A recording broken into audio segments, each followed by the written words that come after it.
Hi! இது விநாயகர் சதுர்த்தி அன்னைக்கு எடுத்த விலாகு. காலையில் எனக்கு ஒரு மேரேஜ் ஃபங்க்ஷன் இருந்துச்சு. ஸோ அதனால் காலையில் சிம்பிளாக பூஜை பண்ணிவிட்டு மேரேஜ் ஃபங்க்ஷனுக்கு கிளம்பியாச்சு. அன்றைக்கி மாமியாருக்கு கடை உண்டு, கேன்டீன் உண்டு. ஸோ அதனால் அவங்க ஈவினிங் வந்ததுக்கப்புறம் தான் எப்போவும் பூஜை பண்ணுவோம். அதனால் நான் காலையில் சிம்பிளாக தான் பூஜை பண்ணியிருந்தேன். அன்றைக்கி ஒரு மேரேஜ் ஃபங்க்ஷன் இருந்ததுனால சீக்கிரமாக கிளம்பிட்டோம். ஆனால் பயங்கர வெயில் எங்கள் ஊரில் திருநெல்வேலியில் ரொம்ப வெயிலாக இருக்குது. ஸோ அதனால் 2 வீலரில் போல் கேப் புக் பண்ணி போயிருந்தோம். ஆனால் எனக்கு கொஞ்சம் அல்சர் பெயின் இருக்கிற மாதிரியே இருந்துச்சு. அது இன்னும் செட்டில் ஆகலை.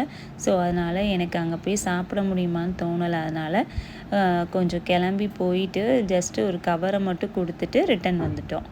நான் வீட்டுக்கு வந்ததுக்கப்புறம் தான் சிம்பிளாக தயிர் சாதம் துவையல் பண்ணி சாப்பிட்டாச்சு. ரிட்டன் கிஃப்ட் கொடுத்துருந்தாங்க. மேரேஜ் ஃபங்க்ஷன் நல்லபடியாக முடிஞ்சுது. அப்புறம் ஈவினிங் மேலே பூஜை பண்ணியிருந்தோம்.